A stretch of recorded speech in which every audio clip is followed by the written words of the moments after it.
daree qormaataa keessatti yeroo itti gaaffiin tokko si jiraatu furmaanni biraa dhibu wanta itti gootu hin jiru taanaan wanta itti gootu tilmaamu.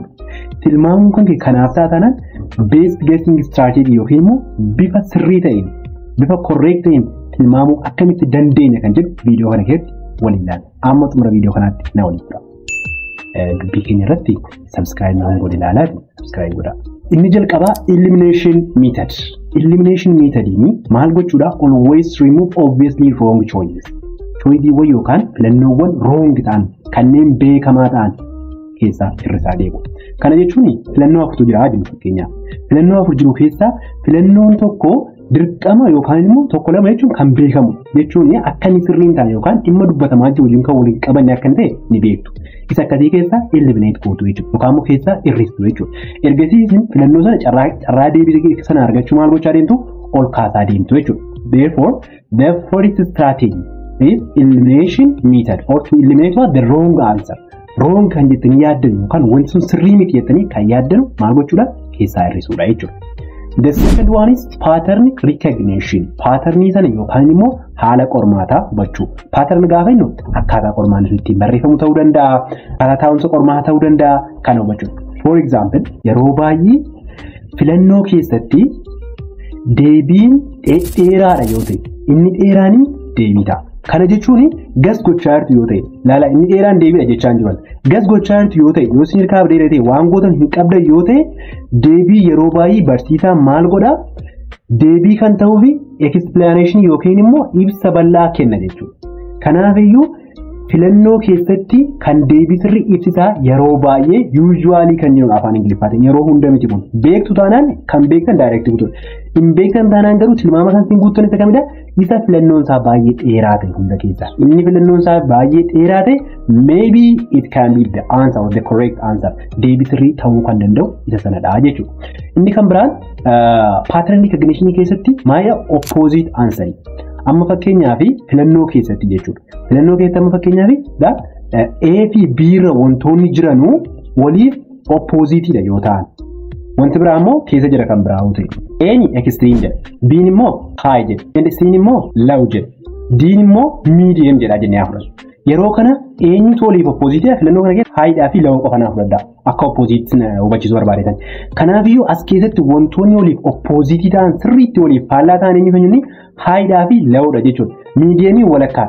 Kanaafuu yeroo baay'ee jechuudha. Directly yookaan immoo sirriitti kallattiidhaan aansarii sana yookaan deebii sana hin beektan yoo ta'e warri waliif faallaa ta'an lamaan isaanii kana keessaa tokko deebiidha jechuudha. Kana jechuun high yookiin low'n deebii ta'a jechuudha. Jechuun yookaan kana kan lamaan keessaa carraan deebii ta'uu isa giddugaleessaa sana caalaa isa kamtu caala deebii ta'uu carraa deebii ta'uu qaba. Isa faallaa waliirra jiran yookaan baay'ee wantoonni waliif faallaa ta'an filannoowwan waliif faallaa ta'an carraa deebii ta'uu qabu jechuudha. Inni kan biraan all of the above kan jedhu. All of the above kan jedhu yeroo baay'ee this is usually as I said before akkuma isin jechaa jiru yeroo hundayyuu all of the above hin deebi'u dhufa taanaan nyaatamtaniitu akkasitti hin danda'amu jechuudha. Kun garuu gas gochuu hin hafu yoo ta'e tilmaamuun hin hafu yoo ta'e all of the above kan jedhu yeroo baay'ee ammoo maalidha jechuudha? Ansariin ta'a jechuudha. Kana qofaa miti. All of the above ammas bifa tilmaama kan biraa dabaltu ilaala. Filannoon isinii kennamu afurii dheeraati biradha. Filannoon isinii kennamu afur ta'ee ka'ee fakkeenyaaf D irratti all of the above jedha. D irratti all of the above jecha gara oliitii immoo A fi B beektu yoo ta'e C waan ta'e hin beektan sirrii moo sirrii miti kan jettu hin beektan. A'n sirriidha B'n sirriidha taanaan all of the above this is ansarii macho kun deebiidha jechuudha. All of the above jira taanaan A B'n sirrii ta'e C hin beektan yoo ta'e all of the above ansariin ta'a jechuudha. You can guess in this way. Inni sadaffaan statistical tricky. Tricky wal statistical jechuun deddeebiidhaan kan yeroo baay'ee wantoonni argaman maalidha jennee yommuu tilmaamnu true false keessatti yoo akkasumayyuu hin beektan ta'e akka statistiksitti qormaanni ilaalamee jechuudha. Gaaffiin dhugaa yookiin soba jedhu ilaalamee parsantaan 56 true ta'a. Yeroo jechuun parsantaa true ta'uu isaatu caalaadha jechuudha. Ni galee kanaafuu true false keessatti yeroo baay'ee hin beektan yoo ta'e true false keessatti carraa true ta'uusaa kan falsii ta'uu isaarra guddaadha. Kana jechuun 56% fakkeenyaaf gaaffiin true falsii gaaffiin 100 jira yoo ta'e kana keessaa gaaffiin 56 true ta'a akka jechuuti. Yeroo percentaadhaan isin ibsachuu barbaadetan. Kanaafuu true ta'uun isaa carraa guddaa qaba jechuu barbaadetan. Kanaafuu yoo waan tokko iyyuu beektan dhimma gaaffii sanaa ta'e true gochuun correct guess ta'uu danda'a jechuudha. Inni kan biraan ammoo jechoonni akka always, never, ever jechoonni kun jiru taanaan yeroo baay'ee the answer is false. Yeroo baay'ee jechuudha.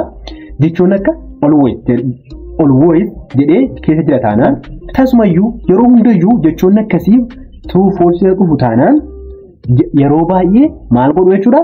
False godhu jechuudha. Okay? Inni kan biraan filannoo keessatti akka boonasii xumuratti kan isin dabalu filannoo keessatti deebii yeroo deebistanu barsiisaanii jechoota isin hin beekne isin hin baranne waa'ee isaa quban qabne fidee kaa'uu danda'a. Ittiin isin jeequuf jecha jechuudha. Jechoonni akkasii filannoo irra jiran deebii hin taanu jedhamtii fudhadha. Yoo maal ta'e yoo hin beekne ta'e akkuma isin jechaa ture deddeebi'ee jechuudha. Kanaafuu yoo gaaffii sana hin beektan ta'e jechi haaraan isin dhageessanii hin beekne isin argitanii hin beekne kan keessa jiruu fi filannoon immoo jechi haaraan jechi isin beektan jiru yoo ta'e jecha isa isin beektanu sana filachuutu caala filatamaadha jechuudha. Waa'ee barsiisaan kan inni jecha isin hin beekne sana fidee keessa buuseef ittiin isin jeequuf akka ta'e hubachuun barbaachisaadha jechuudha. Hundaafuu dubbisuun hunduma caalaa filatamaadha. Erga dubbistanii achi geessanii booda immoo kun si mudata taanaan filannoo kan istiraateejiiwwan kana fayyadamtanii correct guess yookaan tilmaamuun barbaachisaadha. Sirriitti tilmaamuun kallattii sirriidhaan tilmaamuun barbaachisaadha jechuudha. Mee tilmaamawwan kana keessaa kanatu nu haa ta'e kan naa jettan koomentii irratti naa barreessaa. Amma viidiyoo biraatiin wal agarratti nagaan naaf tura.